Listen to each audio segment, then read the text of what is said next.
ব্রহ্মা যখন ভগবান গর্ভোদকশায়ী বিষ্ণুর নাভি পদ্ম থেকে প্রকাশিত হলেন, তখন তিনি দেখতে পেলেন সারা জগৎটা হচ্ছে অন্ধকার এবং চারপাশে জল জল এবং জল। তখন তিনি চারদিকে অন্তহীন যখন জলরাশি দেখতে পেলেন, তখন তার উৎস অনুসন্ধান করার জন্য, এই জগতের সৃষ্টির উৎস অনুসন্ধান করার জন্য, তখন ব্রহ্মা সেই পদ্ম ফুলের ডগাটা ধরে, নালিটা ধরে সেটা নিচের দিকে যেতে থাকলেন এবং ঊর্ধ্বমুখী যেতে চেষ্টা করলেন। এইভাবে হাজার হাজার বছর এরকম প্রচেষ্টা করার পর অবশেষে যখন তিনি সম্পূর্ণরূপে হতাশাচ্ছন্ন হয়ে গেলেন, তখন সেই সব তার এই প্রচেষ্টা দেখে ভগবানের দিব্য ব্যবস্থাপনায় সেই সমুদ্র থেকে, গর্ভ সমুদ্র থেকে একটা শব্দ তরঙ্গ, তপ, এই সাউন্ডটা তিনি শুনতে পেলেন। তো তপ মানে তপস্যা করার জন্য। তখন সে তপস্যায় রত হলেন, তপস্যায় অন্তর্মুখী হলেন। ভগবান তেনে ব্রহ্মা হৃদয় আদি কবি, তখন ভগবান আদিকবি ব্রহ্মার হৃদয়ে তখন এই জ্ঞান তিনি দান করলেন। তখন এই ব্রহ্ম গায়ত্রীর প্রথম যে গায়ত্রী মন্ত্র, সেটা তিনি প্রাপ্ত হলেন ভগবানের কাছ থেকে বংশীধ্বনির মাধ্যমে। তখন সেই বংশীধ্বনির মাধ্যমে সেটা জপ করার মাধ্যমে তিনি জড়জগৎ সম্বন্ধে জ্ঞান লাভ করলেন। তার পরবর্তীতে তিনি সেই পরমেশ্বর ভগবান শ্রীকৃষ্ণ থেকে কাম গায়ত্রী সেটা লাভ করলেন। সেই মন্ত্র জপ করে সেই চিন্ময় জগতের সম্বন্ধে ধারণা লাভ করলেন। এবং শুধুমাত্র চিন্ময় জগতই নয়, চিন্ময় জগতের যে সর্বশ্রেষ্ঠ প্রকোষ্ঠ, সেটা হচ্ছে গোলক বৃন্দাবন। সেই গোলক বৃন্দাবনের যিনি অধিপতি পরমেশ্বর ভগবান শ্রীকৃষ্ণ, তাকে তিনি দেখতে পেলেন এবং একই সাথে সেখানে তার নাম, রূপ, গুণ, লীলা, পরিকর সকলকে দেখতে পেলেন। তো তিনি মূলত এই জড়জগতের সৃষ্টির উৎস তিনি অনুসন্ধান করতে চাচ্ছিলেন, অর্থাৎ সর্বোচ্চ তিনি গর্ভোদকশায়ী বিষ্ণু বা মহাবিষ্ণু পর্যন্ত তার প্রত্যাশা ছিল।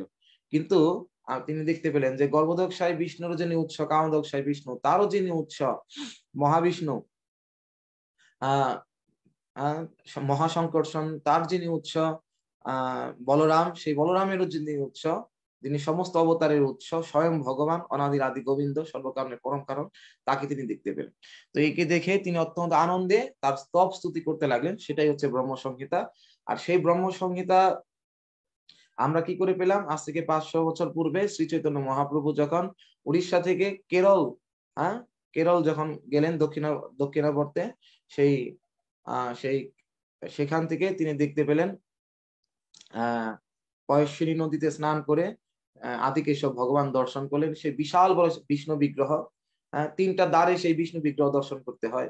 একটা দ্বারে তার শ্রী মুখমণ্ডল দর্শন হয়, আরেকটি দ্বারে তার নাভি পদ্ম দর্শন হয়, আরেকটি দ্বারে তার চরণ দর্শন হয়। দিব্য 3 ভাগে, প্রথমে চরণ, তারপর নাভি কমল, তারপর শ্রী মুখমণ্ডল দর্শন করতে হয়। অনেক বিশাল, অনন্তনাথ পদ্মনাভ স্বামীর মতো বিশাল বিগ্রহ, রঙ্গনাথ স্বামীর মতো।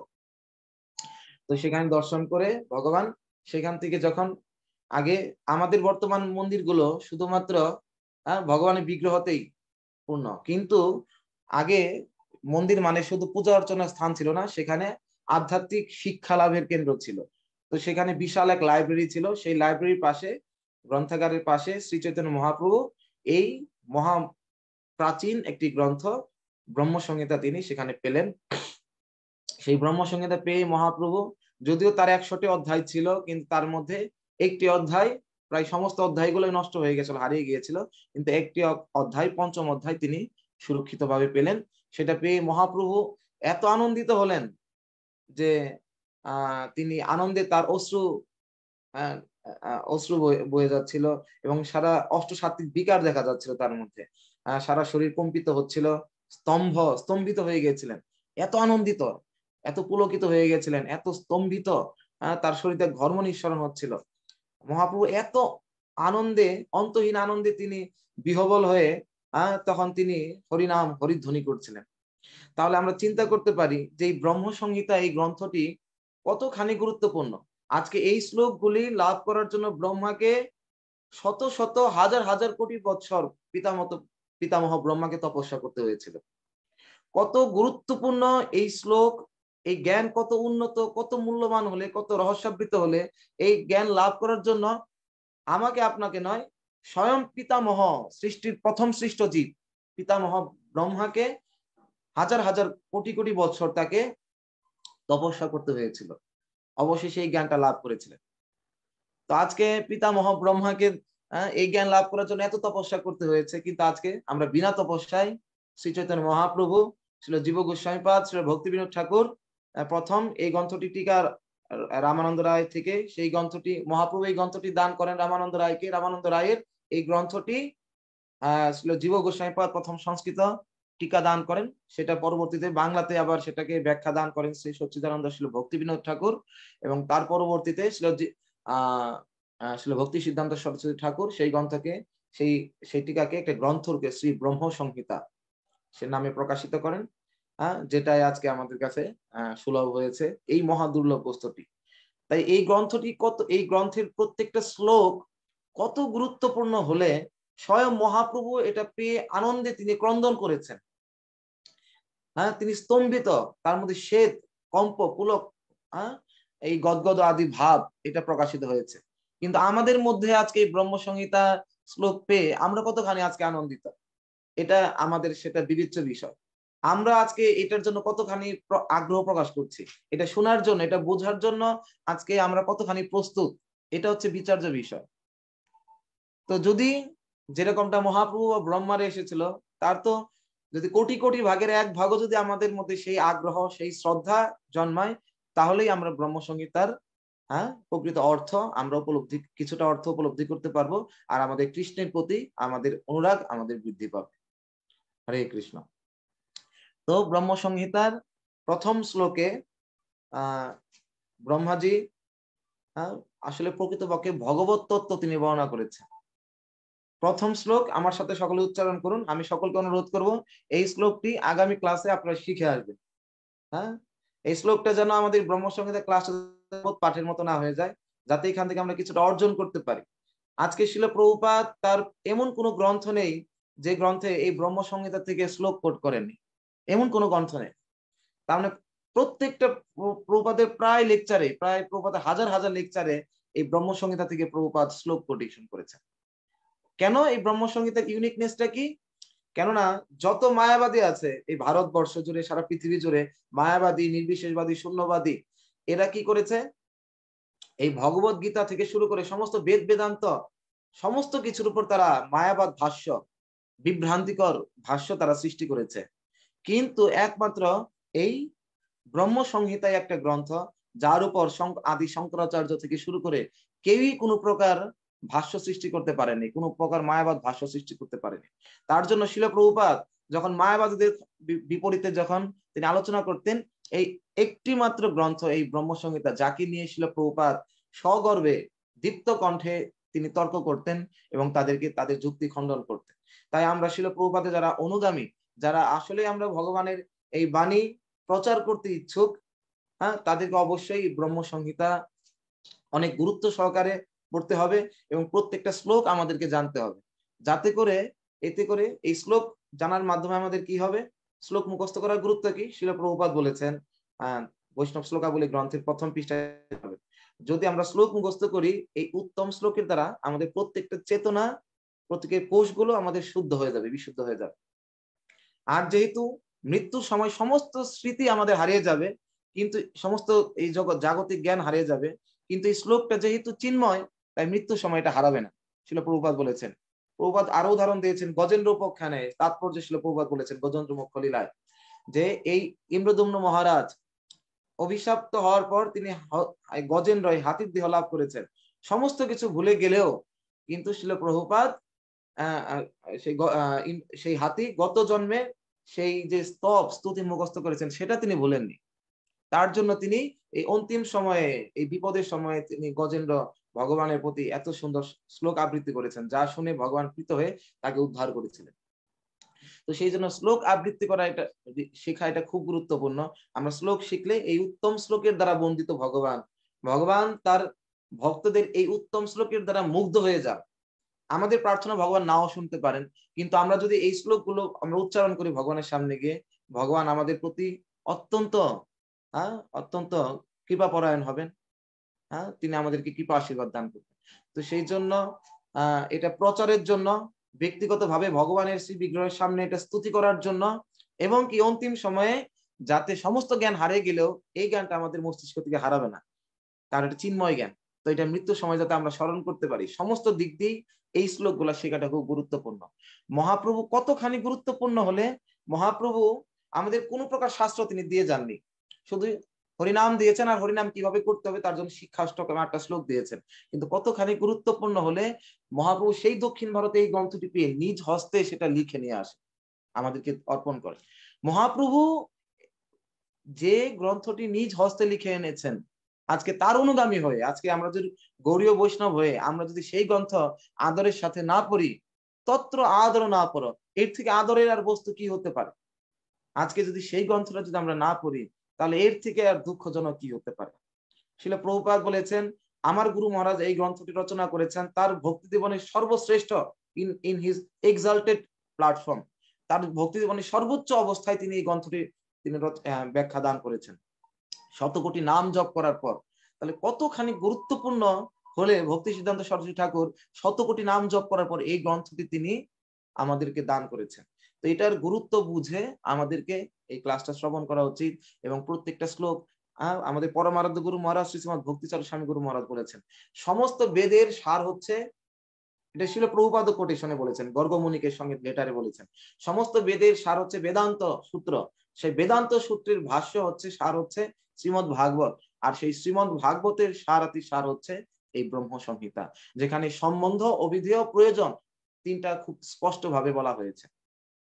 এবং বেদে যেখানে পূর্ণ এবং পূর্ণ, ব্রহ্ম এবং পরমাত্মা, পূর্ণতর সম্বন্ধে বলা হয়েছে, কিন্তু পূর্ণতম তত্ত্ব যেটা হচ্ছে ব্রহ্ম পরমাত্মা ভগবান, পূর্ণতম তত্ত্ব সম্বন্ধে আলোচনা করেনি।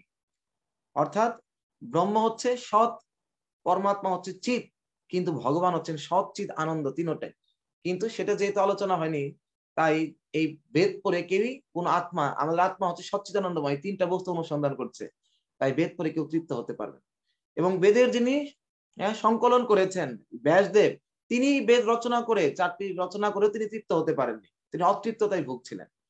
যে স্বয়ং সংকলন করে পূর্ণতত্ত্ব জ্ঞানী, পূর্ণতত্ত্ব দ্রষ্টা হয়ে যিনি সংকলন করেছেন, তিনি যদি তৃপ্ত না হতে পারেন, সেটা পড়ে কিভাবে জগৎবাসী তৃপ্ত হতে পারে? তার জন্য মহাপ্রভু এই বেদকে আমাদের জন্য এই কলিযুগে তিনি এটা তিনি বলতে গেলে প্রায় তিনি এটা আমাদেরকে পরিহার করেছেন, এবং শ্রীমৎ ভাগবতকে আমাদের জন্য শ্রেষ্ঠ করেছেন। এবং এই ব্রহ্ম সংহিতা তার মধ্যে হচ্ছে অন্যতম। যে ব্রহ্ম সংহিতার প্রথম শ্লোকে ব্রহ্মাজি বলছেন, আমার সাথে শ্লোকটা সকলেই বলুন, এবং কালকে এটা আপনাদের পড়া রইলো, কালকে এটা আপনারা মুখস্থ করে আসবেন। আমার সাথে সকলে হাত জোর করে বলুন, সর্বশ্রেষ্ঠ শ্লোক এটা ব্রহ্ম সংহিতা। ঈশ্বরঃ পরমা কৃষ্ণ সচ্চিদানন্দ বিগ্রহ অনাদিরাদি গোবিন্দ সর্বকারণ কারণম। তো ব্রহ্ম সংহিতায় ব্রহ্মা বলছেন ঈশ্বর। ঈশ্বর শব্দের অর্থ কি? ঈশ্বর শব্দের অর্থ হচ্ছে নিয়ন্ত্রণকর্তা, কন্ট্রোলার, যিনি নিয়ন্ত্রণ করেন। যিনি নিয়ন্ত্রণ করেন তিনি হচ্ছেন ঈশ্বর। যিনি কোনো কিছুর মালিক, কে নিয়ন্ত্রণ করতে পারে? যে কোনো কিছুর মালিক। তাই ঈশ্বর শব্দের অর্থ মালিক, এবং ঈশ্বর শব্দের অর্থ হচ্ছে নিয়ন্ত্রণকর্তা বা প্রভু। তো এখন ঈশ্বর শব্দের অর্থ হচ্ছে নিয়ন্ত্রণকর্তা। আমরা প্রত্যেকটা জীবী যেহেতু কিছু না কিছু নিয়ন্ত্রণ করতে পারে, তাই প্রত্যেকটা জীবী হচ্ছে ঈশ্বর, প্রত্যেকটা ব্যক্তি হচ্ছে ঈশ্বর। যেমন আমি এখানে ক্লাস দিচ্ছি, আমি মাইক্রোফোনটাকে কন্ট্রোল করছি, একই সাথে আমি আমার সম্মুখে এই ল্যাপটপ, এই কম্পিউটার, বা আমি আমার এই ঘরটাকে কন্ট্রোল করছি। আপনারা প্রত্যেকের স্থান থেকে কিছু না কিছু নিয়ন্ত্রণ করতে পারেন। আপনি অন্তত পক্ষে আপনার পরিবারকে নিয়ন্ত্রণ করছেন। আপনার এই বাড়ি যতটুকু, আপনার জায়গার উপর, আপনার বাড়ি 5 ডিসিমল জায়গার উপর, সেই বাড়িটুকুর জায়গার মালিক যেহেতু আপনি, অন্তত সেই জায়গাটুকুকে আপনি নিয়ন্ত্রণ করতে পারেন, সেটা আপনার নিয়ন্ত্রণাধীন। তাই ওইটুকুর জায়গার হচ্ছেন আপনি ঈশ্বর। এইভাবে করে যদি আমরা দেখি, প্রত্যেকটা জীবী হচ্ছে ঈশ্বর। কিন্তু পার্থক্যটা কি? যেরকম বলা হয়েছে, প্রত্যেকটা জীবী হচ্ছে ব্রহ্ম, কিন্তু আমরা ঈশ্বর, কিন্তু ভগবান হচ্ছেন পরম ঈশ্বর। আমরা হচ্ছি ব্রহ্ম, অর্থাৎ চেতন সত্তা।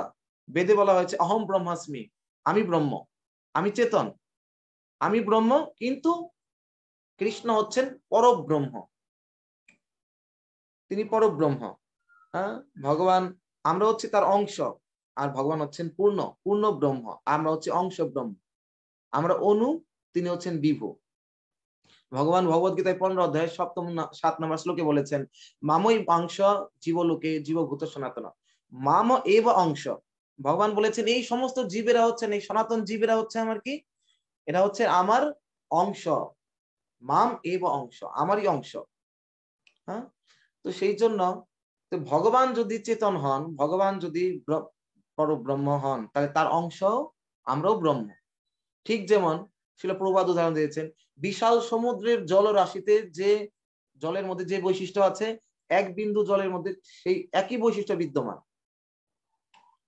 হ্যাঁ, তাই একদিক দিয়ে গুণগত ভাবে সমুদ্রের সেই বিশাল সমুদ্র এবং এই এক বিন্দু জল গুণগত ভাবে এক সমান, কিন্তু পার্থক্যটা কোথায়, পরিমাণগত ভাবে। এটাই হচ্ছে অচিন্ত ভেদ অভেদ তত্ত্ব। একই সাথে জীব এবং ঈশ্বর হচ্ছেন, জীব এবং ভগবান হচ্ছেন অভেদ, তাদের মধ্যে কোনো ভেদ নেই। ভগবানও গুণগত ভাবে জীবের সাথে, জীব ভগবানের সাথে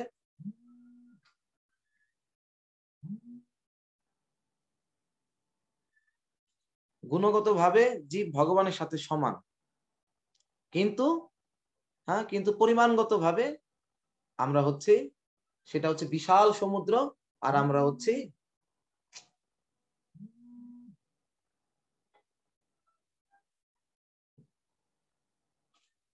গুণগত ভাবে আমরা হচ্ছে, ভগবান হচ্ছেন অসীম আর আমরা হচ্ছে সসীম, আমরা হচ্ছে ক্ষুদ্রাতি ক্ষুদ্র। হ্যাঁ, কিন্তু ভগবান আবার আবার গুণগত ভাবে ভগবানের সাথে এক, কিন্তু পরিমাণগত ভাবে আমরা হচ্ছে ভিন্ন। তিনি হচ্ছেন বিশাল বিভু, আমরা হচ্ছে অনু, তিনি হচ্ছেন অসীম, আমরা হচ্ছি ক্ষুদ্রাতি ক্ষুদ্র সসীম। হ্যাঁ, তো এটা হচ্ছে এক এবং অভিন্ন, এটা হচ্ছে অভিন্ন, মানে অচিন্ত ভেদ অভেদ তত্ত্ব। আমাদের মধ্যে, ভগবানের সাথে আমাদের মধ্যে অভেদ রয়েছে গুণগত ভাবে, তিনিও সচ্চিদ আনন্দময়, আমিও সচ্চিদ আনন্দময়, কিন্তু ভেদটা কোথায়, পরিমাণগত ভাবে। হ্যাঁ, ভগবান সচ্চিদ আনন্দময় পূর্ণ, সমস্ত সচ্চিদ আনন্দের উৎস হচ্ছেন তিনি, আর আমরা সেই উৎসের একটা ক্ষুদ্রাতি ক্ষুদ্র অংশ। এটাই হচ্ছে তার সাথে আমাদের পার্থক্য। এখন হ্যাঁ, তাই জীব, ভগবান হচ্ছেন ঈশ্বর, আমরাও ঈশ্বর, কিন্তু দুই ঈশ্বরের মধ্যে পার্থক্য হচ্ছেন, ভগবান হচ্ছেন পরম ঈশ্বর, আমরা হচ্ছে শুধু ঈশ্বর। এখন আমরা অনেক সময় বলতে পারি যে ইসকনের ভক্তরা একজন আরেকজনকে প্রভু বলে সম্মান করেন কেন? হ্যাঁ, এরকম হরে কৃষ্ণ প্রভু। হ্যাঁ, আমাদের এখানে একজন ভক্ত আছে, সেদিন রাকেশ প্রভুকে বলছে, দেখেন বাবু বলতে আমি এই রাজীব বাবুকেই বুঝি, আমাদের মির্জাপুরের প্রসিদ্ধ ব্যক্তি, আর এই প্রভু বলতে শুধু কৃষ্ণ বা মহাপ্রভুকেই মানে, এই আপনারা এত প্রভু বলেন, এগুলো ঠিক না। হ্যাঁ, জীব কোনোদিন প্রভু হতে পারে না। তো তাহলে আমাদের ইসকন ভক্তরা সবাইকে প্রভু বলে, এটা কারণ কি?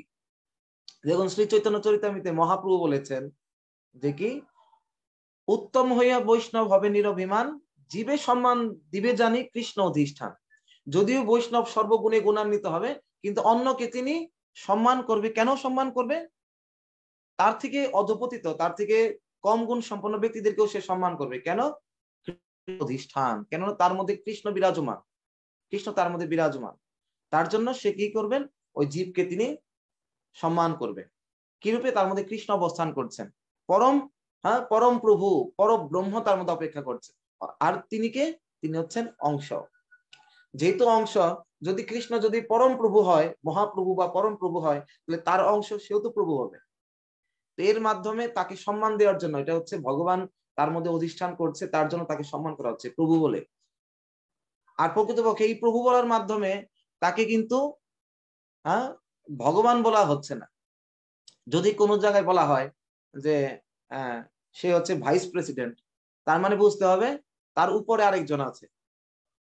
হ্যাঁ, যদি কোনো জায়গায় বলা হয় জয়েন্ট সেক্রেটারি, তার মানে বুঝতে হবে তার উপরে একজন সেক্রেটারি আছে। একই রকম ভাবে যদি বলা হয়, তার মানে তিনি, তার প্রকৃত পরিচয় কি? তিনি হচ্ছে মহাপ্রভুর সেবক। হ্যাঁ, তার মানে তাকে, সে যে দাস, সেটাই তাকে মনে করে দেওয়া হচ্ছে।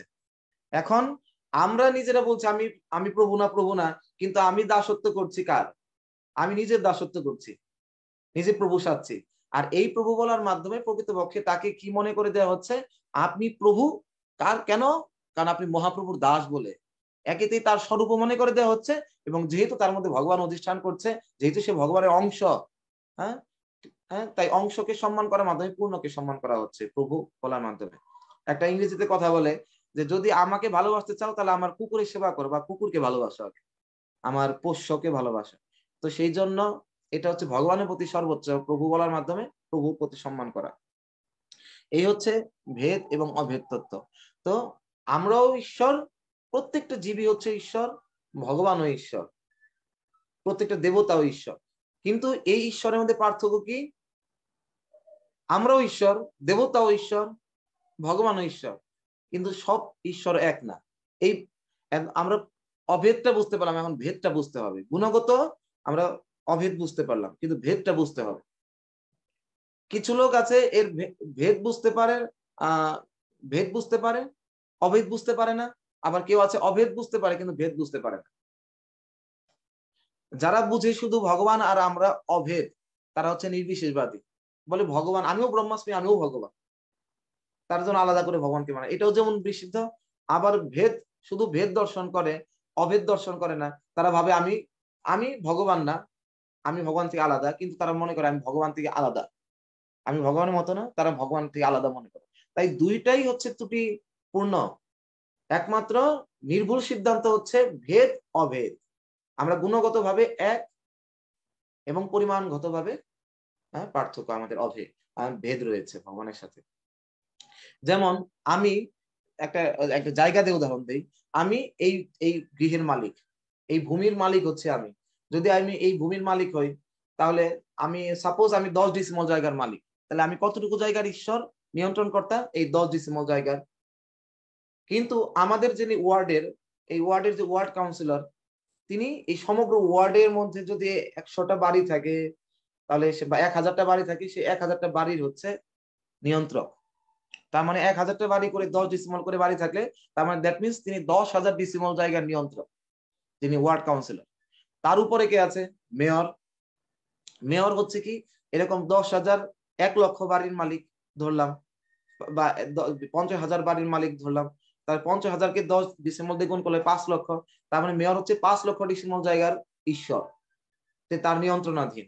কিন্তু মেয়রের ঊর্ধ্বে রয়েছে এমপি, হ্যাঁ, সংসদ সদস্য, তার অধীনে রয়েছে 1,00,000 পরিবার ধরলাম। তাহলে 10 ডিসিমল করে তিনি 10,00,000 ডিসিমল জায়গার হচ্ছে নিয়ন্ত্রক, এরাও ঈশ্বর। প্রত্যেকেই যার যার স্থান থেকে ঈশ্বর। আবার তার উপরে রয়েছেন ডিসি, তিনি 12টা এরকম উপজেলার নিয়ন্ত্রক। তার মানে তিনি কত জায়গার নিয়ন্ত্রক? ঈশ্বর। তাহলে 10,00,000 1,00,00,000 ডিসিমল জায়গার হতে পারে, তার 10 গুণ ধরলাম। তো এইভাবে করে ডিসির উপরে রয়েছেন মন্ত্রী, তিনি কয়েকটা এরকম স্থানের, যিনি এরকম মন্ত্রণালয় বা কয়েকটা ইসের উপর তিনি নিয়ন্ত্রণ করেন। তার মানে তিনি ধরলাম তিনি 10 কোটি ডিসিমল। আর যিনি প্রধানমন্ত্রী সারা বাংলাদেশের, তিনি তাহলে তিনি 100 কোটি ডিসিমল জায়গার মালিক। এইভাবে করে আরো বড় দেশ হলে 1,000 কোটি ডিসিমল, ভারত হলে সেটা হতে পারে 1,000 ডিসিমল, 1,000 কোটি। বা রাশিয়া হলে হতে পারে 10,000 কোটি ডিসিমল জায়গার মালিক, রাশিয়ার প্রেসিডেন্ট। কিন্তু এইভাবে করে সারা পৃথিবীর যিনি মালিক, হ্যাঁ, 10,000 ডিসিমল 10,000 কোটি ডিসিমল জায়গার যিনি মালিক, তিনি আমাদের কাছে কত পাওয়ারফুল হতে পারে, কত সম্মানীয় হতে পারে, সেটা আমাদেরকে বুঝতে হবে। সে যদি আমাদের সামনে আসে, আমরা তাকে কিভাবে, তার সাথে আমরা আচরণ করবো, তার সাথে কিভাবে ডিল করব, তাকে কিভাবে সম্মান জানাবো। একই রকম ভাবে এই পৃথিবীর এই দুর্গের মালিক হচ্ছেন মা দুর্গা। তো তিনি এই কোটি হাজার হাজার কোটি ডিসিমল জায়গার হচ্ছেন নিয়ন্ত্রক, তাহলে তিনি কত পাওয়ারফুল। হ্যাঁ, এইভাবে করে এই পৃথিবীর একজন নিয়ন্ত্রক আছে, তারপরে এর উপর ভূবরলোক, তারপরে স্বর্গলোক। স্বর্গলোকের একজন নিয়ন্ত্রণ কর্তা রয়েছেন ইন্দ্র। হ্যাঁ, সেই স্বর্গলোকের জায়গা তো অনেক দামি। বাংলাদেশ থেকে যেমন ইন্ডিয়ার জায়গার দাম বেশি, ইন্ডিয়ার থেকে হয়তো আহ কানাডার জায়গার দাম বেশি, কানাডার থেকে আবার আমেরিকার জায়গার দাম বেশি। কিন্তু সারা পৃথিবীর সবচেয়ে, পৃথিবী থেকে দামি জায়গা হচ্ছে স্বর্গলোক, সেই জায়গার মালিক হচ্ছেন ইন্দ্র। তাহলে সে স্বর্গের কন্ট্রোলার, ঈশ্বর। হ্যাঁ, তো এইভাবে করে আমরা যদি দেখি, তার উপরে রয়েছে মহরলোক, তপলোক, জনলোক, এভাবে করে এক একজন কত পাওয়ারফুল এভাবে করে। তাহলে সব শেষে রয়েছেন ব্রহ্মা, যিনি 14 ভুবনের কন্ট্রোলার। তাহলে সেই ব্রহ্মা কত পাওয়ারফুল হতে পারেন? তাহলে ব্রহ্মা হচ্ছেন একজন ঈশ্বর। হ্যাঁ, তো এইভাবে করে ব্রহ্মা ঈশ্বর, তো তার তার উৎসকে এই ক্ষীরোদকশায়ী গর্ভদকশায়ী বিষ্ণু, যার নাভি কমল থেকে ব্রহ্মার সৃষ্টি হয়েছে, যিনি ব্রহ্মাণ্ডকে নিয়ন্ত্রণ করে রেখেছেন, যার হ্যাঁ অনন্ত শীষনাগের মস্তকের উপর একটা সর্ষে দানার মতো এই ব্রহ্মাণ্ডটা ভাসতেছে। এই এত 10,000 কোটি গ্যালাক্সি সম্মানিত ব্রহ্মাণ্ড অনন্ত নাগের ফনার উপর, একটা ফনার উপর অনেকগুলো মাল্টি হেডেড, অনেকগুলো ফনা, তার মধ্যে একটা ফনার উপর একটা সর্ষে দানার মতো অবস্থান করছে। তাহলে সেই অনন্ত শেষ নাগ সে কত মহান হতে পারে, সে কত ক্ষমতাশালী হতে পারে। আর সে অনন্ত শেষ নাগ যার সেবা করছেন সেই যে বিষ্ণু, সেই বিষ্ণু কত ক্ষমতাশালী হতে পারে। হ্যাঁ, গর্ভদকশায়ী বিষ্ণু, সেই গর্ভদকশায়ী বিষ্ণু যার উৎস মহাবিষ্ণু, সে কত ক্ষমতা সম্পন্ন হতে পারে। এইভাবে করে আমরা দেখতে পারি মহাবিষ্ণুর যিনি উৎস, মহাসংকর্ষণ, তাহলে তিনি কত ক্ষমতা সম্পন্ন হতে পারে। এইভাবে মহাসংকর্ষণ কার থেকে? নারায়ণ থেকে এসেছেন। সেই নারায়ণের তিনি এক একজন নারায়ণ, সেই নারায়ণ সেই বৈকুণ্ঠ ধাম কত ক্ষমতা সম্পন্ন হতে পারে। এরকম কোটি কোটি গ্যালাক্সির সমন্বয়ে যেমন একটা ব্রহ্মাণ্ড সৃষ্টি, এবং অনন্ত অনন্ত কোটি ব্রহ্মাণ্ডের সমন্বয়ে এই জড়জগৎ সৃষ্টি। এই জড়জগতের উপরে রয়েছে কারণ সমুদ্র, সেই কারণ সমুদ্রের সাহিত্য রয়েছেন মহাবিষ্ণু। সেই মহাবিষ্ণুর কাছে, আমাদের কাছে এই ব্রহ্মাণ্ড ব্রহ্মার পথটা অনেক বড় হতে পারে, কিন্তু মহাবিষ্ণুর কাছে এই ব্রহ্মাণ্ডটা কি? একটা একটা নিঃশ্বাসে, প্রতি নিঃশ্বাসে যখন নিঃশ্বাস ফেলেন, নিঃশ্বাসে কি বুদবুদ সৃষ্টি হয়, এক একটা বুদবুদ ফেনার মতো। আমাদের কাছে যেরকম একটা সমুদ্রের বুদবুদের কোনো মূল্য নাই, ভগবান বিষ্ণুর কাছেও এই ব্রহ্মার পথ, এই ব্রহ্মাণ্ড ব্রহ্মত্ব সমস্ত কিছু তুচ্ছ। তার মানে ভগবান মহাবিষ্ণু কত ক্ষমতা সম্পন্ন হতে পারে। হ্যাঁ, ব্রহ্মসংহিতায় বলা হয়েছে, এই শ্লোকটা সবাই কোট করে রাখবেন, ব্রহ্মসংহিতাতে আছে, যশ এক নিঃশ্বাসিত কালম থাবলম্ব জীবন্তুলম বিলোজা জগদন্দ নাথা। তাহলে এখানে ব্রহ্মা বলছেন, তার নিজের সম্বন্ধে বলছেন, এটা তো জায়গা দিয়ে মাপলাম, হ্যাঁ, যে কে শ্রেষ্ঠ ঈশ্বর, হ্যাঁ, যে কৃষ্ণ যেই শ্রেষ্ঠ, হ্যাঁ, তার আদি উৎস যে বলরাম, বলরামের আদি উৎস কৃষ্ণ। এখন যদি আমরা আয়ুষ্কাল দিয়ে বিচার করি, আমাদের আয়ুষ্কাল কত? 100 বছর, কিন্তু আমরা 40-50 বছর সর্বোচ্চ বাঁচতে পারি। হ্যাঁ, 60-70 বছর। কিন্তু যদি কেউ 100 বছর বাঁচে, হ্যাঁ মাথায় হাত দিই, 100 বছর বাঁচতে পেরেছে, কত ভাগ্যবান সে। আর যদি কেউ 150 বছর বাঁচে, তাহলে বলি আরে কৃষ্ণ 150 বছর, এ তো মহাত্মা মহাপুরুষ, এ তো ভগবান। আর যদি 250 বছর, বাবা লোকনাথ বেঁচে গেছে 250 বছর 200 বছর, এ তো সাক্ষাৎ ভগবান পরব্রহ্ম। 200 বছর বাঁচলেই যদি ভগবান হয়ে যায়, তার মানে আমাদের ভগবান সম্বন্ধে ধারণা কত কম আছে। শিল প্রভুপাদ বলেছেন যে কি, যে ভারত হচ্ছে কি, ভারত হচ্ছে ভারত হচ্ছে ভগবান তৈরি করার ফ্যাক্টরি। হ্যাঁ, ভগবান এখানে প্রতিদিন একটা একটা করে ভগবান তৈরি হচ্ছে, এক এক দিন এক একজন করে ভগবান তৈরি হয়। আমাদের এক প্রভু আছেন, গোকুলানন্দ প্রভু, তো তিনি একবার সালেম থেকে একবার ভারতে আসছিলেন, ওইখানে লিখছে ওয়েলকাম, ওনাকে জানাচ্ছেন স্বামী থেকে, ওয়েলকাম স্বামীজি, হ্যাঁ, ইন গ্রেট ভারত, হ্যাঁ, ওয়েলকাম, বলতেছেন welcome in in India, welcome in great Bharat, এবং আরো বলছিলেন যে ওয়েলকাম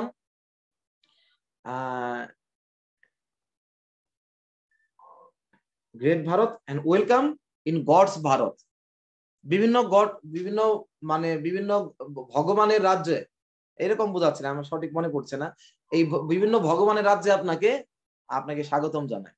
তখন উনি বলছিলেন ভগবান মানে, বলছে হ্যাঁ, এখানে গেলে সব ভগবান পাবেন, আপনি যে ভগবানকে আপনি চুজ করেন, যেটা চয়েস হয়। এখানে স্বামী নিগমানন্দ থেকে শুরু করে বাবা লোকনাথ, অনুকূল চন্দ্র থেকে শুরু করে যত রকম ভগবান, আপনি সব ভগবান এখানে আছে।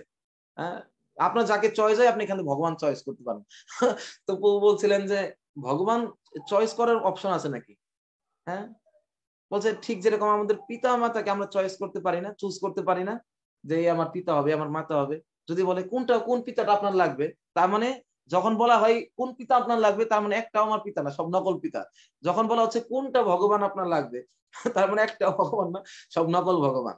তো প্রতিদিন এরকম করে নকল ভগবান একের পর এক হচ্ছে। কিন্তু আজকে ভক্তিপ্রেম স্বামী মহম্মদ বলছিলেন যে আজকে আজকে ইসকনের কৃপাতে সারা ভারত থেকে এই ভগবান গুলো আজকে পালাচ্ছে। কোনো ভগবান আর এখন আর শোনা যায় না, নতুন নতুন ভগবান হচ্ছে।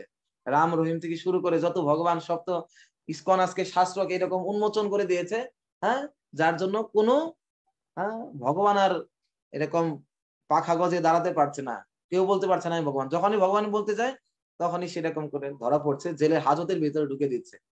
হ্যাঁ, এরা কেউ আসলে ভগবান না, সব ভণ্ড প্রতারক, নতুন করে ভগবান আর তারা দেখা যাচ্ছে না, তাদের আজকে বন্ধ হয়ে গেছে ইসকনের মাধ্যম। আজকে ইসকন আসলে মহারাজ বলছিলেন ছিল প্রভুপাদি স্বয়ং ভগবান শ্রীকৃষ্ণই এই জগতে আসেন কেন, পরিত্রাণায় সাধুনাম বিনাশায় চ দুষ্কৃতা। যে ভগবানকে মানে না সে হচ্ছে দুষ্কৃতিকারী, কিন্তু তার থেকে শিল প্রভুপাদ ব্যাখ্যা করেছেন এই শ্লোকের তাৎপর্যে। আর এই জগতের সবচেয়ে বড় দুষ্কৃতিকারীকে, যে ভগবানকে যে মানে না সে না, যে নিজেকে ভগবান বলে দাবি করে সে হচ্ছে সবচেয়ে বড় দুষ্কৃতিকারী। তো তার জন্য তো ভগবান, তো এই সমস্ত যারা নিজেকে ভগবান বলে এই সমস্ত দুষ্কৃতিকারীকে মারার জন্যই ভগবান যুগে যুগে অবতীর্ণ হন। কৃষ্ণই এই ইসকন রূপে নিজেকে প্রকাশিত করেছেন এই সমস্ত ভগবানকে ভারত শূন্য থেকে শুরু করা, ভারত শূন্য করার জন্য। মহারাজ বলেছিলেন আমি মরিশাসে গিয়েছিলাম, মরিশাসে গিয়ে দেখি যে এরকম, হ্যাঁ, এক লোক মহারাজকে বলছে আমি কিন্তু ভগবান। বলছে ও আচ্ছা ঠিক আছে। মহারাজ তখন আস্তে করে তখন আরেকজন পাশের ভক্ত বলতেছে ভারতে তখন ভাত পাচ্ছে না, তাই এইদিকে এসে নতুন করে খুঁজতে আসছে যদি এখানে ভাত পাওয়া যায়। তো এইরকম আজকে শিল প্রভুপাদের কৃপাতে ইসকনে এই সমস্ত ভণ্ড প্রতারকের কোন স্থান নেই। আজকে সূর্য যখন উদীয়মান হয় এই মেঘ রূপ কুজ্ঝটিকার কোনো স্থান থাকে না।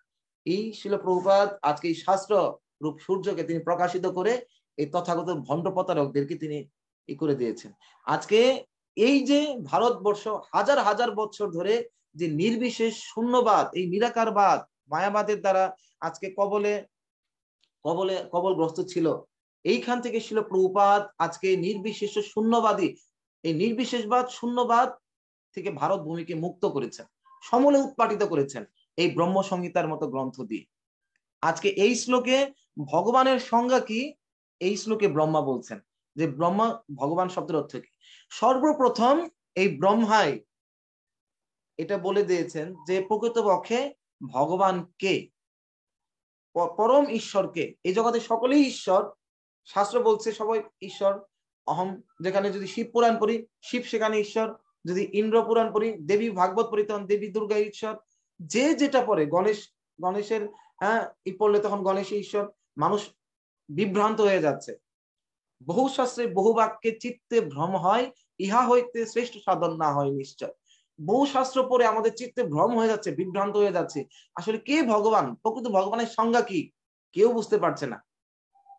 কিন্তু ব্রহ্ম সংহিতাই হচ্ছে এমন একটা গ্রন্থ যেখানে ব্রহ্মাজি প্রথম প্রকাশিত করেছেন প্রকৃতপক্ষে ভগবানকে। ঈশ্বরও অনেক হতে পারে, কিন্তু পরম ঈশ্বর, পরম মানে সুপ্রিম, পরম শব্দের হচ্ছে সর্বশ্রেষ্ঠ, যার সমান, পরম শব্দের হচ্ছে অসম ঊর্ধ্ব, যার সমানও কেউ নেই, যার থেকে শ্রেষ্ঠও কেউ নেই। তাহলে সেই অসমূর্ধটাকে সেটা হচ্ছেন পরমেশ্বর ভগবান, ঈশ্বর পরম কৃষ্ণ, যার সমানও কেউ নেই, যার ঊর্ধ্বেও কেউ নেই। আমরা যে দিক দিয়ে আমরা দেখি যার সমানও কেউ নেই। আমরা কি বলছিলাম, আমাদের আয়ু হচ্ছে 100 বছর, হ্যাঁ, আমাদের আবার এই যে যারা দেবলোকে অবস্থান করে দেবতাদের আয়ু কত বছর, দেবতাদের আয়ু হচ্ছে 100 বছর, কিন্তু আমাদের 100 বছর আর তার 100 বছরের মধ্যে অনেক পার্থক্য আছে। দেবতাদের একদিন মানে হচ্ছে 12 ঘন্টা, মানে আমাদের এই লোকের 6 মাস, হ্যাঁ, তাদের 24 ঘন্টা মানে আমাদের 1 বছর। তাহলে পরে আমাদের তাদের 100 বছর আয়ু মানে আমাদের এই পৃথিবীর এই লোকের ওটাকে গুণ করলে পরে বের হয় 36,000 বছর। 36,000 বছরে দেবতাদের 100 বছরের সেখানে মৃত্যু হয়। তার মানে আমাদের আয়ু থেকে তাদের আয়ু কত বেশি, এবং তাদের থেকে আরো ঊর্ধ্বে রয়েছেন মহর্লোক, তারা আরো অধিক, তাদের 100 বছর আরো গুণে বেশি। তার থেকে আরো রয়েছেন জনলোক, তপলোক, এইভাবে করে তাদের আয়ু আরো বেশি।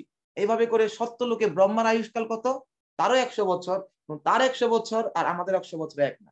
আমরাও ঈশ্বর, ব্রহ্মাও ঈশ্বর, আকাশ আর পাতাল পার্থক্য। বাংলা একটা প্রবাদ বলে, কোথায় আগরতলা আর কোথায় চকির তলা। তো আসলে আমরা, আমাদের অবস্থানটা হচ্ছে এই চকির তলার মতো, কিন্তু ব্রহ্মা হচ্ছেন আগরতলা, বিশাল সুবিশাল।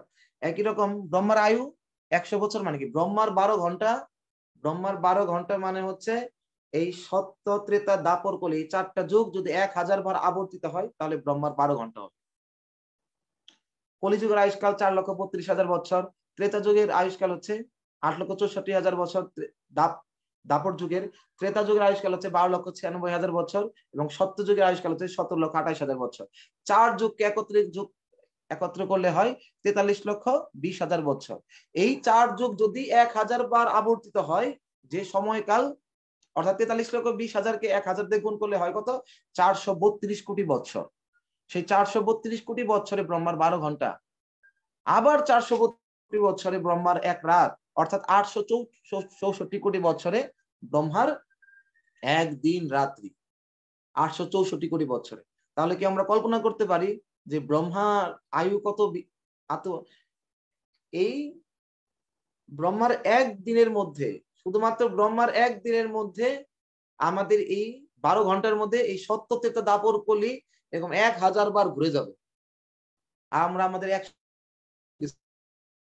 ব্রহ্মার 12 বছর, তাহলে ব্রহ্মার এইভাবে করে 1 মাস হয়, এভাবে করে এক মাস 1 বছর হবে, তারপরে 100 বছর পরে ব্রহ্মার মৃত্যু হবে। কেউ কল্পনা করতে পারি? ক্যালকুলেশন করে গুণ দিয়ে বের করে বলতেই পারবেন না। যে সংখ্যা হবে আপনি সংখ্যা দ্বারা বলতেই পারবেন না এটা হলে কত দাঁড়ায়। আমাদের সাধারণ ক্যালকুলেটর গুলো ধরবে না, আর সায়েন্টিফিক ক্যালকুলেটর ধরবে কিন্তু সেটা স্ক্রিনে দেখা যাবে না, এটা ধারণ করতে পারবে না, এত সংখ্যা ডিজিট হয়ে যায় ব্রহ্মার আয়ুষ্কাল। তাহলে ব্রহ্মা কত মহান! কিন্তু এই যে এত মহান ব্রহ্মা, তিনি মহাবিষ্ণুর কাছে কি যস্য এক নিঃশ্বসিত কাল অথবলম্ব। এই ব্রহ্মাণ্ডের আয়ু মানে কি? এই ব্রহ্মার আয়ুষ্কালটাই হচ্ছে এই ব্রহ্মাণ্ডের আয়ুষ্কাল। এই ব্রহ্মাণ্ডের টিকে থাকবে হচ্ছে 100 বছর। এই ব্রহ্মার 100 বছর, ব্রহ্মা মরে যাবে, এই ব্রহ্মাণ্ড ধ্বংস হয়ে যাবে। কিন্তু এই যে ব্রহ্মাণ্ডের আয়ুষ্কাল 100 বছর, কিন্তু এটা বিষ্ণুর কাছে কি, মহাবিষ্ণুর কাছে যস্য এক নিঃশ্বসিত, যার একটা নিঃশ্বাস হচ্ছে ব্রহ্মার 100 বছর আয়ু। তাহলে এখন চিন্তা করে দেখুন ভগবান বিষ্ণুর নিঃশ্বাসটা কত বড়। আমরা ধারণা করতে পারবো ভগবান বিষ্ণু নিঃশ্বাস ছাড়বেন, ব্রহ্মা এক নিঃশ্বাসে ব্রহ্মার 100 বছর আয়ু, নিঃশ্বাস ছাড়ার সময় পর্যন্ত 100 বছর আয়ু, যখন নিঃশ্বাস গ্রহণ করবে তখন 100 বছর আয়ু শেষ। তাহলে ভগবান বিষ্ণুর নিঃশ্বাস সেটা কত বড়। মহাবিষ্ণু, সেই মহাবিষ্ণুর ঊর্ধ্বে রয়েছে অনন্ত কোটি বৈকুণ্ঠ ধাম, একটা দুইটা বৈকুণ্ঠ না, বলছে এই যে সারা সমগ্র কোটি কোটি ব্রহ্মাণ্ডের সমস্ত সম্পদ একত্র করলেও একটা বৈকুণ্ঠের, হ্যাঁ, একটা ধূলির সমান সম্পদের সমান হবে না, এত বৈকুণ্ঠের ঐশ্বর্য রয়েছে। তাহলে চিৎ জগতের ঐশ্বর্য কি? তাহলে ভগবান নারায়ণ যে বৈকুণ্ঠের অধিষ্ঠাত্রী, সে নারায়ণ কত বড় মহান পরম ঈশ্বর, আর সেই লক্ষ্মী দেবী কত কত পরম ঈশ্বরী, এটা আমাদের ধারণা করতে পারবো না। কিন্তু যদি আমরা জানি ব্রহ্ম সংহিতায় এই নারায়ণ পর্যন্ত সর্বোচ্চ সকলে জানতে পারে, তো তার উপর জানতে পারে না। কিন্তু ব্রহ্ম সংহিতায় ব্রহ্মাজি এই বৈকুণ্ঠের উপরেও যে আরো লোক রয়েছে, আর বৈকুণ্ঠ যে একটা না সেটা এখানে প্রকাশিত করেছেন। এরকম কোটি কোটি বৈকুণ্ঠ রয়েছে এবং শুধুমাত্র এই বৈকুণ্ঠেই 1,00,000 কোটি মহালক্ষ্মী অবস্থান করছে, শুধু মহালক্ষ্মী।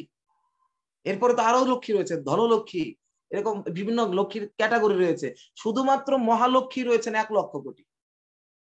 তাহলে সেই বৈকুণ্ঠের ঊর্ধ্বে রয়েছে অযোধ্যা, দ্বারকা, মথুরা, এভাবে করে সব শেষে রয়েছে বৃন্দাবন।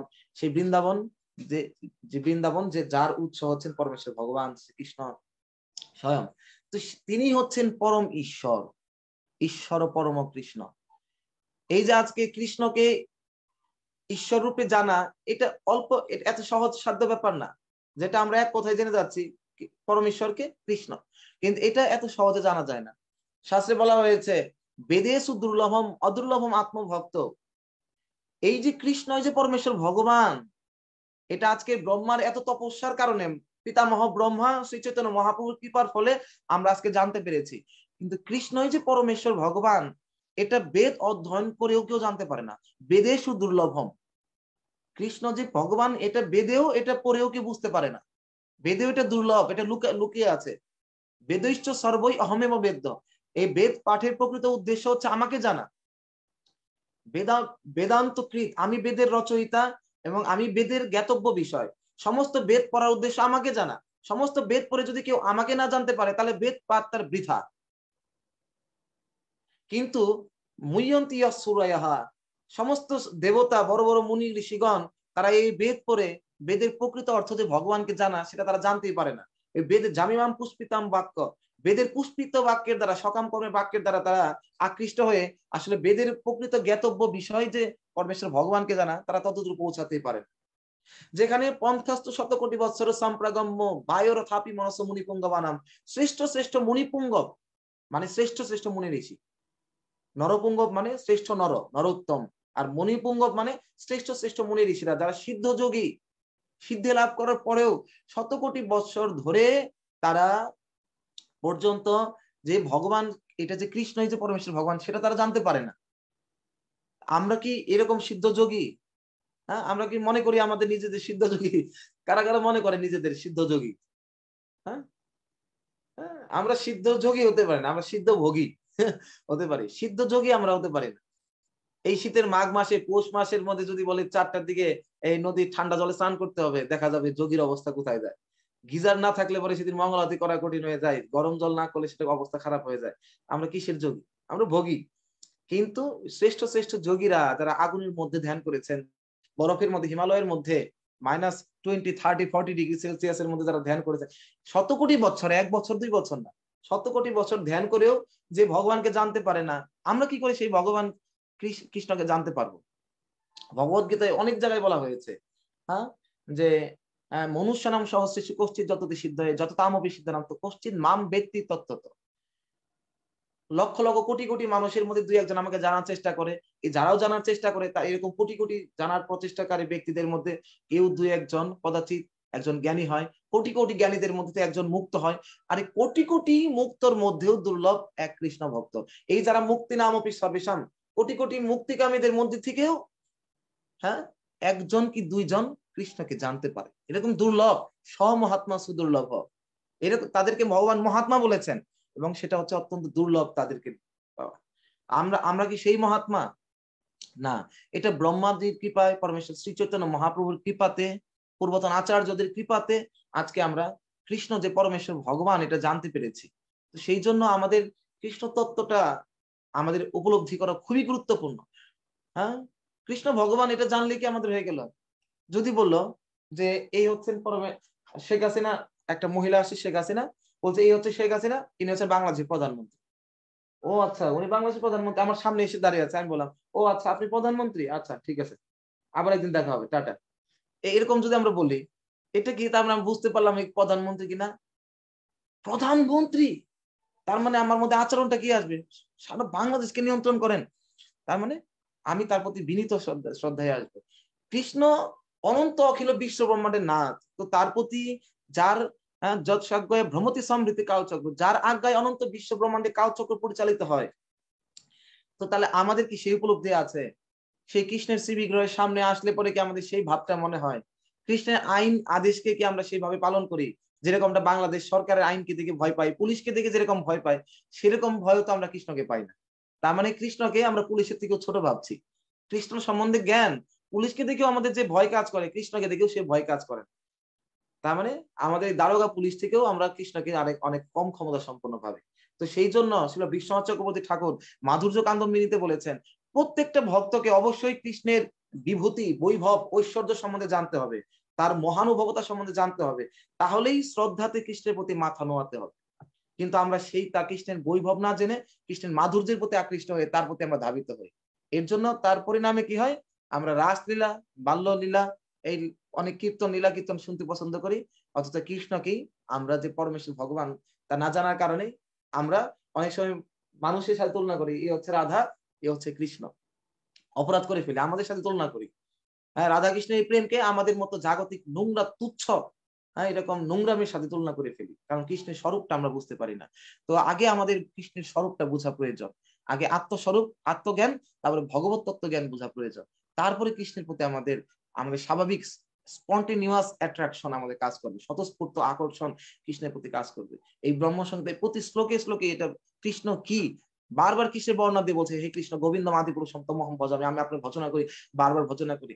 কারণ এই কৃষ্ণকে আমাদের কি কথা, বড় বড় দেবতারা কৃষ্ণকে চিনতে পারেনি, হ্যাঁ, ইন্দ্র পর্যন্ত কৃষ্ণকে চিনতে পারেননি, পিতামহ ব্রহ্মা পর্যন্ত চিনতে পারেনি, দেবতা, হ্যাঁ, দেবাদিদেব মহাদেব পর্যন্ত কৃষ্ণকে চিনতে পারেনি, কৃষ্ণের সাথে যুদ্ধ করতে চলে গেছে। তাহলে আমরা কি করে চিনবো? বড় বড় মুনি ঋষিরা পর্যন্ত কৃষ্ণকে চিনতে পারেননি, আমরা কি করে চিনতে পারবো? হ্যাঁ, তো সেই জন্য আমাদের কৃষ্ণ তত্ত্ব কত গুরুত্বপূর্ণ ভাবে আমাদের বোঝার চেষ্টা করা উচিত। হ্যাঁ, ন বেদেষু ন যজ্ঞেষু ন তপেষু ন দানেন। এই কৃষ্ণকে কোনো বেদের জ্ঞানের দ্বারা, না যজ্ঞের দ্বারা, না তপস্যার দ্বারা, কৃচ্ছ সাধনের দ্বারা, কোনো কিছুর দ্বারা কৃষ্ণকে উপলব্ধি করা সম্ভব না। ব্রহ্মা জি বলবেন যে কৃষ্ণকে এত তপস্যার দ্বারা জানা সম্ভব না, আমাদের মতো বদ্ধজীব তাকে কিভাবে জানতে পারবে? সেই গোপন রহস্যটা যেটা সমস্ত যোগীদের অজানা, সমস্ত দেবতাদের অজানা, বিদুর দেবা ন দানবা, যে তত্ত্ব কোনো দেবতাও জানেন না, যে তত্ত্ব কোনো শ্রেষ্ঠ শ্রেষ্ঠ মুনি ঋষিরাও জানে না, সেই তত্ত্বই এই ব্রহ্ম সংহিতায় উপস্থাপিত হয়েছে, উপস্থাপন করা হয়েছে। তো সেই জন্য ঈশ্বর পরম কৃষ্ণ, এই কৃষ্ণই হচ্ছেন পরম ঈশ্বর। সর্বপ্রথম কোন ব্যক্তিকে এর আগ পর্যন্ত সকলে জানতো ঈশ্বর হচ্ছেন একজন অব্যক্ত, তিনি কোনো ব্যক্তি না। অব্যক্তি মানে কি? ব্যক্তি কথাটা এসেছে ব্যক্ত থেকে, ব্যক্তি কথাটা এসেছে ব্যক্ত থেকে, অর্থাৎ ব্যক্ত মানে প্রকাশিত, আর অব্যক্ত মানে অপ্রকাশিত। হাজার হাজার বছর ধরে মানুষ কি পরমেশ্বর ভগবানকে, পরম সত্যকে অপ্রকাশিত নিরাকার রূপে জানতো, একটা লাইট, হ্যাঁ, ব্রহ্মজ্যোতি। আমরা বলি হ্যাঁ যে সূর্য জ্যোতি, চন্দ্র জ্যোতি, তার মানে এই সূর্য জ্যোতির উৎস কি? এই জ্যোতির উৎস কি? সূর্য। চন্দ্র জ্যোতি মানে, সূর্য জ্যোতি মানে সূর্যের জ্যোতি, চন্দ্র জ্যোতি মানে চন্দ্রের জ্যোতি। যদি বলা হয় ব্রহ্মজ্যোতি, তাহলে ব্রহ্মের জ্যোতি।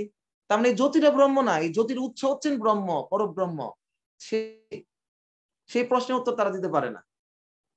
প্রভুপাদ আমাদেরকে ব্রহ্ম সংহিতার মধ্যে সেটাই শিখাচ্ছেন যে পরব্রহ্ম, পরম পুরুষ, পরম সত্যটা হচ্ছেন কে?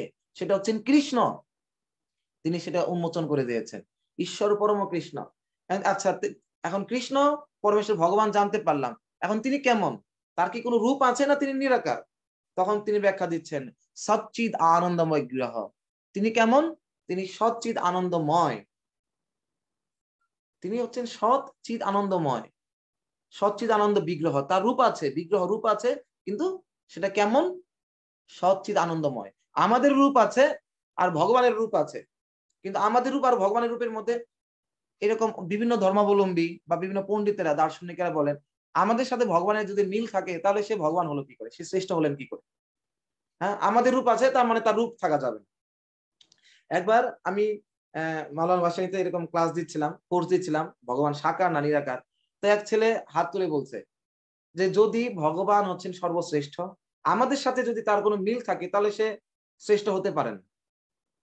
আমি বললাম কেমন?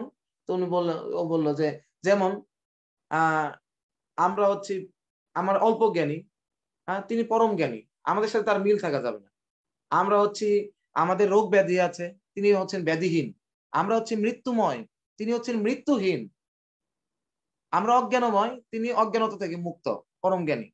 তা আমি তখন বললাম, ও আচ্ছা, তার মানে আমাদের সাথে মিল থাকা যাবে না। আমরা যেমন সাকার রূপ আছে, তাই তিনি রূপহীন, কোনো মিল থাকা যাবে না। আমি বললাম আচ্ছা ঠিক আছে, তার মানে আমরা মৃত্যুময়, সে মৃত্যুহীন। আমরা জন্ম, আমাদের জন্ম হয়, সে তার জন্মহীন, সে মৃত্যুহীন। আমাদের রোগ ব্যাধি আছে, সে ব্যাধিহীন বা ব্যাধি মুক্ত। আমাদের জরাগ্রস্ত হই, তিনি জরা থেকে মুক্ত। তার মানে আমরা হচ্ছে বুদ্ধিমান, তাহলে তার উল্টা তাকে কি হতে হবে? সে তাহলে বুদ্ধিহীন, নির্বুদ্ধিমান। তার মানে পরম ব্রহ্ম সৃষ্টিকর্তা কি? নির্বুদ্ধি, গাধা ছাড়া আর কিছু না তোমার মতে। আমরা বলবান, তার মানে তার উল্টা তার হতে হবে, তার মানে কি? সে দুর্বল। আমরা জ্ঞানবান, তার মানে সে কি? সে অজ্ঞানী। হ্যাঁ, আমি বলছি তোমার সৃষ্টিকর্তা হচ্ছে এরকম, আমরা জ্ঞানবান, সে অজ্ঞানী। আমরা হচ্ছে সবল, সে হচ্ছে দুর্বল। হ্যাঁ, আমরা জ্ঞানবান, সে হচ্ছে গাধা। বলছে তা না, তা হবে কেন? তা হবে না। আমি তাহলে কি হবে? ও বলছে তখন আমরা জ্ঞানবান, কিন্তু তিনি অনেক জ্ঞানের অধিকারী, আমরা অল্প জ্ঞানের অধিকারী। আমি বললাম এই তো তুমি এখন শাস্ত্রের মতো, ব্রহ্ম সংহিতার মতো কথা বলছো। হ্যাঁ, আমরা হচ্ছে অনু, ভগবান হচ্ছেন বিভু। আমাদের রূপ আছে, তার রূপ আছে, কিন্তু আমাদের রূপটা হচ্ছে কি? তার রূপ সচ্চিদানন্দময়, আর আমাদের রূপটা হচ্ছে অচিত, হ্যাঁ, অসৎ, অসৎ, অচিত এবং নিরানন্দময়। সৎ মানে হচ্ছে নিত্য, যে রূপের, যেটা চিরস্থায়ী। যেমন আমাদের রূপটা কেমন? আমাদের রূপটা, যৌবনটা হচ্ছে অস্থায়ী। এই সৌন্দর্যটা কিছুদিন থাকবে, কিছুদিন পরে যতই চেষ্টা করি না কেন, আমরা পাউডার টাউডার যাই কিছু মাখি না কেন, যত কসমেটিক্স লাগাই না কেন, থাকবে, নষ্ট হয়ে যাবে। এটা অনিত্য রূপ। কিন্তু ভগবানের রূপটা হচ্ছে নিত্য নবনবায়মান। এটা প্রতি মুহূর্তে ভগবানের রূপ, এটা এভার ইনক্রিজিং, সবসময় তার রূপের সৌন্দর্য বৃদ্ধি পাচ্ছে। কখনো কখনো ভগবানকে আমরা বৃদ্ধ রূপে দেখি নাই। কৃষ্ণর বয়স যখন 150 ছিল, সেই 8 বছর বয়সে কৃষ্ণকে 5 বছর বয়সে যেরকম মাধুর্য মণ্ডিত, সেই 50 বছর ভাবে একই রকম তার মধ্যে মাধুর্যতা বিরাজমান ছিল। হ্যাঁ, তার মানে ভগবানের রূপের কোনো সচ্চিদ আনন্দময় নিত্যতা রয়েছে। আমাদের রূপ কিছুদিন পরে নষ্ট হয়ে যায়। আমরা হচ্ছে কি, ভগবান হচ্ছেন জ্ঞানময়, সমস্ত জ্ঞানের আধার। আমরাও আত্মা হচ্ছে জ্ঞানময়, কিন্তু আমাদের এই রূপটা হচ্ছে, এই দেহটা হচ্ছে অজ্ঞানময়। আমরা এই দেহ পাওয়ার কারণে সবসময় জিজ্ঞাসা করি, এটা কি, ওইটা কি, ওইটা কি, ওইটা কি। আমরা এত প্রশ্ন জিজ্ঞাসা করি কেন? জানার কারণে না, আমরা জানি না বিধায়। তার মানে এই দেহটা আমরা জানি না, অজ্ঞানময়। হ্যাঁ, কিন্তু তাহলে আমরা অজ্ঞানময়, তাহলে আমরা জানতে চেষ্টা করি কেন? আত্মাটা যেহেতু জ্ঞানময়, যেহেতু সে দেহকে ধারণ করার কারণে সে জ্ঞান হারিয়ে ফেলেছে, তাই তিনি জ্ঞানের অনুসন্ধান করছে। হ্যাঁ, এবং কি এই দেহটা কি, এই ভগবানের রূপটা হচ্ছে সচ্চিদ আনন্দময়, কিন্তু আমাদের এই দেহটা কি, এই জড় দেহটা, এটা হচ্ছে নিরানন্দময়। প্রতি মুহূর্তে আমাদেরকে আনন্দ দেয় না, এটা আমাদের দুঃখ যন্ত্রণা দেয়। যেমন উদাহরণ যদি আমরা দেখি, যেমন এই দেহটা আমাদের সুখ দেয় না দুঃখ দেয়, আমরা যদি বিশ্লেষণ করে দেখি। এখন আমি বসে আছি, কিছুক্ষণ আমি সোজা হয়ে বসেছিলাম, হ্যাঁ, আমি অডিয়েন্স দেখতে পাচ্ছি কিছুক্ষণ আগে সোজা হয়ে বসেছিল, কিন্তু আস্তে আস্তে কিছুক্ষণ পরে মাজার কোমরটা বাঁকা হয়ে গেছে সবাই। কারণ কি? এতক্ষণ সোজা হয়ে বসে থাকতে থাকতে পেছনে কোমর ব্যথা হয়ে গেছে। এখন এই কোমর ব্যথা হওয়ার জন্য আপনারা কে কি কি করেছেন? কাউকে কিছু করতে হয়েছে না, অটোমেটিক কোমর ব্যথাটা হয়ে গেছে। আবার একটু কোমর ব্যথা হতে হতে একটু পরে কি হয়ে যাবে, 1 ঘন্টা পরে কি হবে, আমি যদি এই ক্লাস আরো 1 ঘন্টা চালাই, তাহলে সবার ক্ষুধা লেগে যাবে, কারণ রাত 9:30 বেজে গেছে প্রায়, হ্যাঁ, কাছাকাছি, সবার ক্ষুধা লেগে গেছে। এই ক্ষুধা কষ্ট লাগছে, এই ক্ষুধা লাগার জন্য আমাদের কোনো কিছু করতে হয়েছে? কোনো কিছু করতে হয়েছে না। ক্ষুধাটা এমনি এমনি আসে, কষ্টটা এমনি এমনি পাচ্ছি। আচ্ছা, কিন্তু ক্ষুধাটা এমনি এমনি আসছে, আবার কিন্তু ক্ষুধাটা কিন্তু এমনি, পেট কিন্তু আবার এমনি এমনি, ক্ষুধা এমনি এমনি চলে যাবে না, পেট কিন্তু এমনি এমনি ভরবে না। তার জন্য আপনাকে কিছু করতে হবে, রান্না করতে হবে, খেতে হবে, তারপর পেট ভরবে। কিন্তু এই ক্ষুধাটা, এর জন্য কিছু করতে হয় না, দৌড়াদৌড়ি কিছু করতে হবে না, এমনিতেই ক্ষুধা আসে। আমরা বসে আছি, হ্যাঁ, আমরা কিছুক্ষণ মুখ বন্ধ করে থাকবো, রাত্রে ঘুমিয়ে থাকবো, এমনি এমনি দেখবো দাঁতে মুখে দুর্গন্ধ হয়ে গেছে। মুখ দুর্গন্ধময় হওয়ার জন্য কোনো কিছু করতে হয় না, এমনি দুর্গন্ধ হয়ে যায়। কিন্তু দুর্গন্ধটা এমনি এমনি আবার দাঁত পরিষ্কার হয়ে যায় না, তার জন্য আবার কি, দাঁত ব্রাশ করতে হয়।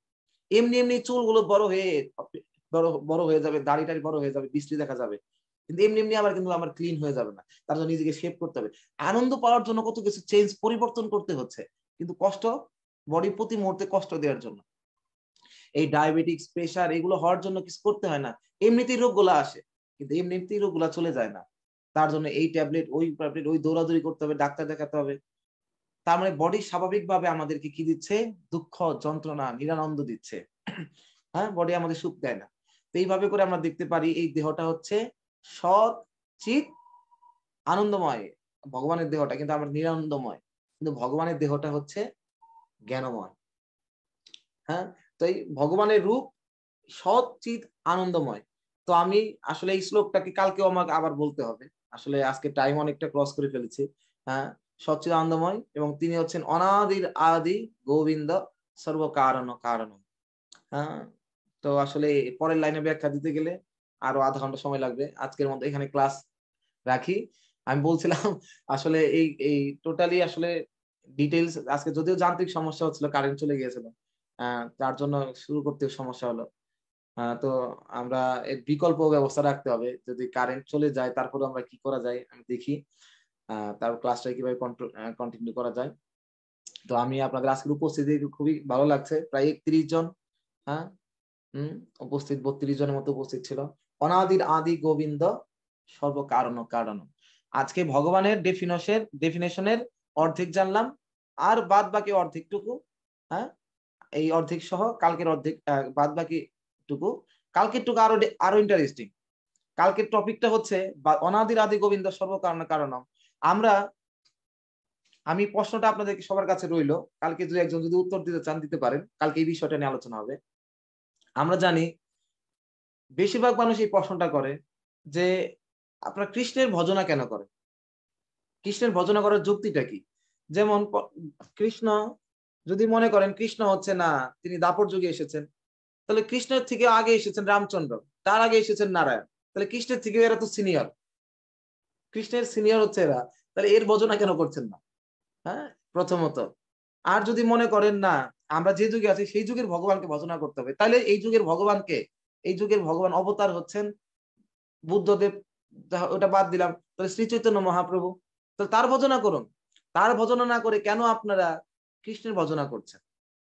তাহলে তো আপনারা যুগের যুগাবতার কেউ ভজনা করছেন না। আবার যদি মনে করেন না এই সমস্ত যুগের মধ্যে শ্রেষ্ঠ বা সিনিয়র সর্বশ্রেষ্ঠ হচ্ছে কে, যে আগে এসে সত্য যুগ, শ্রেষ্ঠ যুগ, আর সেই যুগের যিনি অবতার সবার আগেও এসেছেন সর্বশ্রেষ্ঠ যুগে, সেটা নারায়ণ, তাহলে আপনার নারায়ণের সেবা না করে কৃষ্ণের সেবা করছেন কেন? কৃষ্ণের থেকে তো নারায়ণ শ্রেষ্ঠ।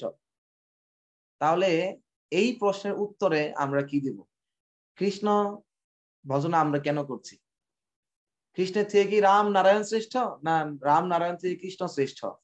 এই বিষয়টা কালকে আলোচ্য বিষয় থাকবে। তো আপনাদের কালকে এটা আপনাদের কি বলবো, এটাকে হোমওয়ার্ক রইলো, কি এরকম সংক্ষেপে 1 থেকে 1.5 মিনিটের মধ্যে কি আনসার করতে পারেন এই শ্লোকের আধারে। অন্য কোন শ্লোক দিয়ে উত্তর দেওয়া যাবে না, এই শ্লোকের আধারে এই উত্তরটা আপনাদেরকে দিতে হবে, এই ব্রহ্মসংহিতার 1 নম্বর শ্লোক থেকে। আমরা দেখবো এটা আপনারা কে সেই উত্তরটা সুন্দর দিতে পারেন।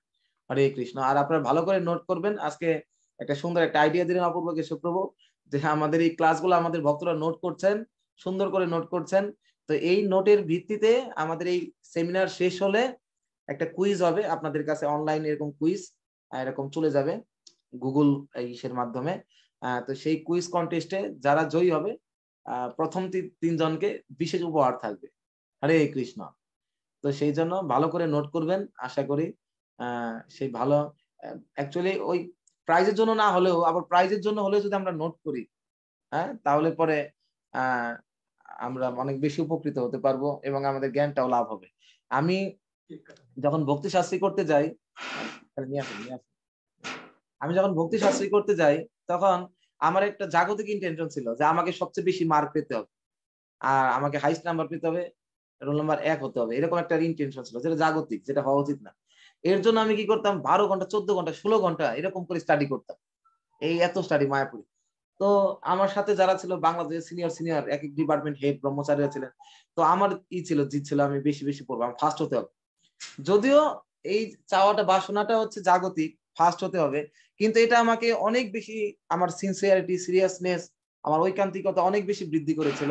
এবং সবশেষে যদিও আমি সেখানে ফার্স্ট হয়েছিলাম, অনেক হাইস্ট নাম্বার আমি এখানে পেয়েছিলাম, আহ কিন্তু যদি ওই যে ধ্রুব মহারাজের মতো কাঁচের টুকরা খুঁজতে গিয়ে পরে হীরার টুকরা পেয়ে গেছে, এখন মনে হচ্ছে আসলে কিসের জন্য চাইলাম এই কাঁচের টুকরা। সামিন কি তার থসমি বরম না যাচ্ছে। যদি এই প্রাইজের জন্য হলেও, আপনার কাঁচের টুকরার জন্য হলেও এই এই আধ্যাত্মিক জ্ঞানের জন্য যত্নশীল যত্নবান হন, আমার কাছে মনে হয় অবশ্যই কাঁচের টুকরা খুঁজতে খুঁজতে একসময় হীরার টুকরা পেয়ে যাবে। তখন আপনারা বলবেন স্বামীন কৃতার্থ হসমি, হে নাথ আমি কৃতার্থ হলাম এই জ্ঞানটা লাভ করে। হ্যাঁ, আমি জাগতিক কোনো কিছু, যখন আপনাকে এই প্রাইজটা দিতে যাবো তখন আপনি বলবেন পরম না যাচ্ছে, হে প্রভু আমি প্রাইজ চাই না, এই বর চাই না, আমি জ্ঞানটাই পেয়েছি, এটা আমার জীবনে বড়। হরে কৃষ্ণ। তো আজকে সবাইকে অনেক অনেক ধন্যবাদ। তো আমাদের এখন কেক কাটা হবে। আজকে আমাদের ধ্রুব প্রভুর জন্মদিন। ধ্রুব প্রভু হচ্ছে মধুপুরে রয়েছেন। হ্যাঁ, তো তার কেকটা আমাদেরকে পাঠিয়ে দেওয়া হয়েছে। তো এখানে যারা আমার ক্লাসের যারা যারা সমস্ত বৈষ্ণবদেরকে নিয়ে এটা কাটা হবে। তো এর থেকে বড় সৌভাগ্য কি হতে পারে? এত বৈষ্ণবকে একত্রে পাওয়া সম্ভব না। এই প্রায় 50 60 70 জন বৈষ্ণব এখানে একত্রে আছেন। হ্যাঁ, তার বাসায় নিমন্ত্রণ করলে এত বৈষ্ণবকে একত্রে পেত না। তো এখানে কেক কাটা হবে। যদি আজকে